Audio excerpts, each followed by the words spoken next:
ప్రేక్షకులకి ఆ లలితాంబిక అమ్మవారి యొక్క అనుగ్రహం పరిపూర్ణంగా కలగాలని మనస్ఫూర్తి కోరుకుంటూ మనం ఈరోజు చెప్పుకోబోయే టాపిక్ ఏమిటంటే, చాలామంది నన్ను అడుగుతున్న విషయం ఏంటంటే, ఈ క్రోధినామ సంవత్సరం రాబోతుంది కాబట్టి ఈ ఫలితాలు ఈ రకంగా ఉంటాయని చెప్పడం జరిగింది.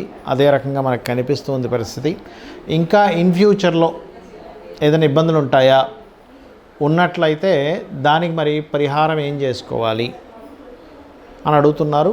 అప్పుడు నేను చూసినట్లయితే మనకి అక్టోబర్ 22వ తేదీ నుంచి ఒక 45 రోజులు కుజుడు వృశ్చికంలో మన కర్కాటక రాశిలో నీచపొంది ఉంటాడు. కానీ ఆ టైంలో ఒక నెల రోజుల తర్వాత వక్రిస్తాడు మళ్ళీ. సో 22వ తేదీ అక్టోబర్ నుంచి ఒక నెల రోజులు మాత్రం కొంచెం జాగ్రత్తగా ఉండవలసిన పరిస్థితి ఉంది.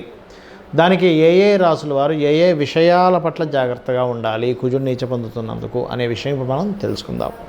వృశ్చిక లగ్నము, వృశ్చిక రాశి. వృశ్చికం వారి కనుక చూసుకున్నట్లయితే ప్రధానంగా మీకు మీ యొక్క రాశ్యాధిపతి భాగ్యస్థానంలో నీచ పొందాడు. దీనివల్ల ఏమిటంటే లగ్న షష్టమాధిపతి భాగ్యంలో ఉన్నాడు. కాంపిటేటివ్ రిలేటెడ్గా కొంచెం గట్టిగా నిలబడవలసిన పరిస్థితి. కొన్ని సందర్భాల్లో తండ్రి తరపు వారితోని లేదా మీకు గురువులు అనుకున్న వాళ్ళతోని మీకు కాంపిటీషన్ రావాల్సిన పరిస్థితి వస్తూ ఉంటుంది.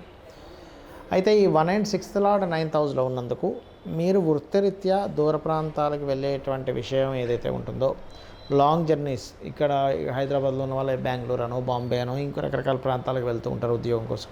అలా లాంగ్ జర్నీస్ చేసేటప్పుడు పర్టికులర్గా జాగ్రత్తగా ఉండండి. ఆ జర్నీస్లో అనవసరంగా ఎవరితోనైనా అనవసరమైనటువంటి ఘర్షణ వచ్చే ఛాన్సెస్ ఉంది. బికాజ్ ఆఫ్ లగ్న షష్టమాధిపతి నీచ అక్కడ. పర్టికులర్గా అక్టోబర్ 22 నుంచి నవంబర్ 22 మధ్యలో ఈ జాగ్రత్త తీసుకోవాలి. మళ్ళీ ఒక 3-4 నెలలు వక్రించి వెనక్కి వెళ్తాడు, మళ్ళీ వెనక్కి వస్తాడు. అప్పుడు మళ్ళీ కొంత జాగ్రత్తగా ఉండాలి. కాబట్టి ఈ ఏదైనా ఉగాది వరకు ఈ జాగ్రత్తలు తీసుకోండి. మరియు మీ తండ్రి గారికి ఏదైనా హెల్త్ రిలేటెడ్ ఇష్యూస్ ఉన్నట్లయితే ఖచ్చితంగా ఒక మనిషి పక్కన ఉండేలా చూసుకోండి. ఫైనాన్షియల్ డెవలప్మెంట్స్ ఉంటాయి, దానికి ఏం ప్రాబ్లం లేదు. కాకపోతే అప్పులు ఇవ్వడం, బ్యాంకుల్లో అప్పులు ఇవ్వడం లేదా బ్యాంకు ద్వారా మీరు ఇంకెవరికైనా అప్పుని మీ పేరు మీద లోన్ తీసుకుని వాళ్ళకి ఇచ్చి ఇంత వడ్డీ అని తీసుకుని ఇట్లాంటి విషయాల్లో చాలా కేర్గా ఉండాలి. Because of 9th house signifies banks. 9th అనేది తండ్రి, 9th అనేటువంటిది గురువు.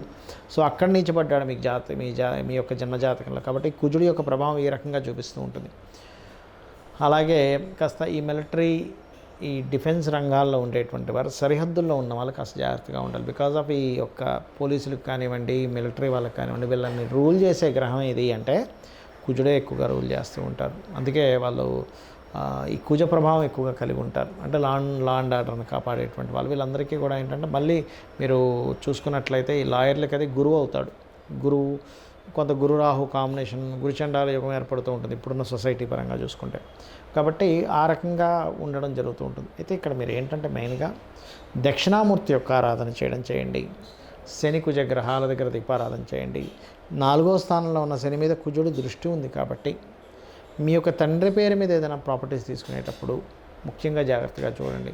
అదేవిధంగా మీ యొక్క సిబ్లింగ్స్ పేరు మీద ఏదైనా ప్రాపర్టీ తీసుకునేటప్పుడు కూడా కొంత జాగ్రత్తగా ఉండండి.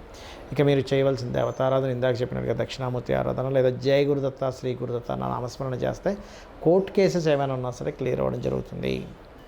ఈ యొక్క కుజుడు నీచ వల్ల మనం ఇంతకాలం ఏదైతే చూస్తున్నామో, మనం క్రోధినామ సంవత్సరంలో ఆల్రెడీ అనుకున్నాం. ఈ క్రోధినామ సంవత్సరం అనేది గొడవలను ఇస్తుంది, యుద్ధాలను ఇస్తుంది, అనవసరమైనటువంటి అల్లర్లను ఇస్తుంది, విపరీతమైనటువంటి ధోరణి, ప్రకృతి వైపరీత్యాలు ఇవన్నీ కూడా జరుగుతాయి క్రోధినామ సంవత్సరంలో. బికాజ్ ఆఫ్ నామం ఒక ఎత్తు అయితే మనకి కుజుడు శని యొక్క వీక్షణలు, కలయికలు ఎక్కువగా ఉన్నాయి ఈ సంవత్సరంలో. అదే కాకుండా ఈ సంవత్సరానికి అధిపతి కుజుడు అయ్యాడు అని చెప్పుకున్నాం. అలాంటి కుజుడు నీచ పొందుతుంటాడు అంటే ఆ సంవత్సరాధిపతి నీచ పొందినప్పుడు మరింత ప్రబలంగా ఉంటాయి దాని ప్రభావం. అంటే ఏమిటి, ఎందుకు చెప్పుకుంటున్నాం మనం వీడియో అంటే, ఈ వేరే దేశాల్లో, ఇతర ప్రదేశాల్లో ఉన్న వాళ్ళు కొంత జాగ్రత్తగా ఉండాలి. అయితే ఇది ప్రపంచవ్యాప్తంగా మాత్రం అల్లర్లని, గొడవల్ని, ప్రకృతి వైపరీత్యాలను ఇస్తూ ఉంటాయి. ఇప్పుడు కొంతమందికి ఇప్పటి వరకు మనం చెప్పుకున్నాం ఫలానా రాశి అయితే ఇది చేసుకోండి అని. మరి మీకు రాశి ఏమీ తెలియదు, మరి అలాంటి వాళ్ళు ఏం చేయాలి? నవగ్రహాల్లో ప్రత్యేకంగా ఈ యొక్క కుజుడు కర్కాటకంలో నీచ పొంది శనిని వీక్షిస్తున్నాడు కాబట్టి శని కుజ గ్రహాల దగ్గర దీపారాధన చేయండి. Point number 1. రెండవది చండీ పారాయణం. చెండు వినడం కానీ, చండీ పారాయణం చేసుకోవడం కానీ, చండీ హోమంలో కానీ ఎక్కువగా పార్టిసిపేట్ చేయండి. అన్ని విధాలా మీకు బాగుంటుంది. అదేవిధంగా కాస్త బీపీ లెవెల్స్ ఎక్కువ ఉన్నటువంటి వారు, ఈ కుజుడు యొక్క స్థితి ఇలా ఉన్నప్పుడు ఏమవుతుందంటే, ఎలా అయితే ప్రకృతి మీద దాని ప్రభావం కనబడుతూ ఉంటుందో మనుష్యుల మీద, మనుషుల ఆరోగ్యాల మీద కూడా చూపిస్తూ ఉంటుంది. కాబట్టి అది చేయడం, కాస్త ఎక్సర్సైజ్ చేయడం. ఇప్పుడు కూడా కుజశనుల యొక్క ప్రభావం ఉన్నప్పుడు ఏంటంటే మనిషి శ్రమిస్తుండాలి. ఎక్సర్సైజ్లని, వ్యాయామాలని, వీటి వల్ల కూడా ఏమవుతుందంటే ఎఫెక్ట్ అనేటువంటి చాలా మటుకు మార్పు వస్తూ ఉంటుంది. అదేవిధంగా కాస్త వాహనాల మీద వెళ్ళేటప్పుడు కూడా ఎక్కువ ఫాస్ట్గా వెళ్ళకపోవడం అనేది చేయండి. అయితే ఈ కుజుడు భూములకు కూడా కారకుడు కాబట్టి ఎవరైనా సరే, అది మీకు రాశి తెలియనివ్వండి, నక్షత్రం, లగ్నం, అది ఏదేమైనా కానీ, ఒకవేళ తెలియకపోయినా కానీ గుర్తుపెట్టుకోండి, ఈ అక్టోబర్ 22వ తేదీ నుంచి ఇదేమవుతుంది, ఒక నెల రోజుల పాటు అక్కడ నుండి వక్రించి వెనక్కి వెళ్ళి మళ్ళీ ముందుకు వస్తుంది. అంటే ఇదంతా ఒక 5 to 6 months ఆఫ్ ప్రాసెస్. అంటే దాదాపుగా నెక్స్ట్ ఉగాది వరకు దీని ప్రభావం ఉంది చూసుకుంటే. కాబట్టి ఈ నెక్స్ట్ ఉగాది వరకు ఉన్నటువంటి ఈ యొక్క విషయంలో మీరు ఏదైనా ఒక ల్యాండ్ కొనుగోలు చేసేటప్పుడు చూడండి, కోసం మనం ఒక ల్యాండ్ కొనుగోలు చేసుకుంటాం. ఆ ల్యాండ్ ఏమవుతుంది, ఒక్కోసారి అదేదో కబ్జా ఉండడమనో, ఎక్కువ రేటు పెట్టి కొనడము, చూసిన తర్వాత రేట్లు తగ్గడము, ఇట్లాంటివి జరుగుతాయి. ఇలాంటివి ఏమైనా సిమ్టమ్స్ ఉన్నాయి అన్నప్పుడు ల్యాండ్స్ విషయంలో కొంత జాగ్రత్త వహించాలి కుజుడు నీచంలో ఉన్నప్పుడు. అదేవిధంగా రైతులు విత్తనాలు నాటేటప్పుడు కానీ కొన్ని మంచి నక్షత్రాల్లో, అంటే కొంచెం రోహిణి నక్షత్రం ఉంది, అదేవిధంగా ఆ రోజు ఆ నక్షత్రాధిపతి మంచి నక్షత్రం, అంటే ఏ పాపగ్రహ సంబంధం లేని రోజు విత్తనాలు నాటడం లాంటివి చేయండి.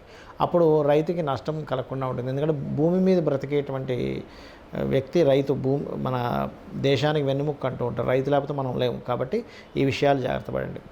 మంగళవారాలు, ఈ కుజుడు నీచంలో ఉన్నందుకు మంగళవారాలు ఎటువంటి కొత్త విషయాలు ప్రారంభించకండి. మంగళ శనివారాలు గుర్తుపెట్టుకోండి.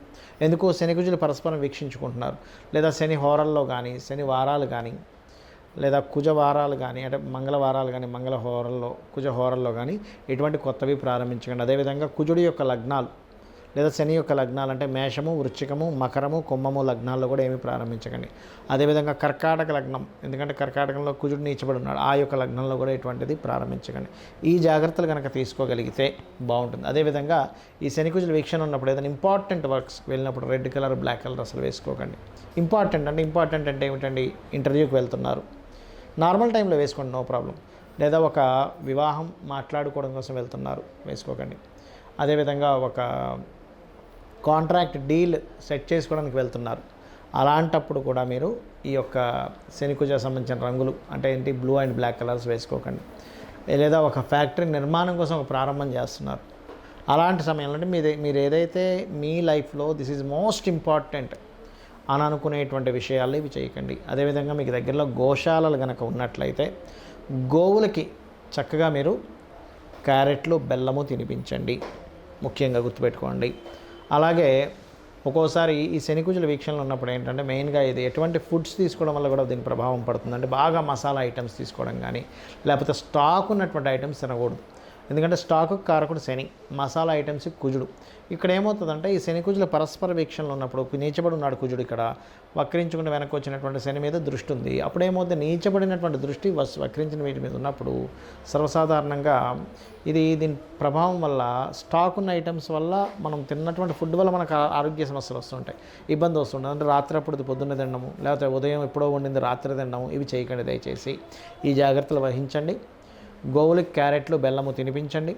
కొంచెం మీరు మీ పశువుల్ని, కొంతమంది గొర్రెల్ని, లేకపోతే ఈ యొక్క పక్షుల్ని, కోళ్ళు ఫారాలు అవి నడుపుతూ ఉంటారు, కొంతమంది గుర్రాల పెంపకం చేస్తూ ఉంటారు. రకరకాల పెంపకాలు చేసేటువంటి వారు చాలా జాగ్రత్తగా ఉండాలి. ఎందుకంటే ఈ పశు సంబంధించినటువంటి సంపదలు కానీ ఇవన్నీ కూడా కొంత ఈ కుజుడు వీక్షణ వల్ల గోశాలల్లో గోవుల్ని మెయింటైన్ చేసేవారు చాలా జాగ్రత్తగా ఉండాలి ఈ సమయంలో. అంటే అవి ఏం తింటున్నాయి, అవి ఎటువంటి ఫుడ్ పెడుతున్నారు, ఎవరైనా వచ్చి ఈ సంబంధించిన విషయాలు మానిటరైజ్ చేయండి.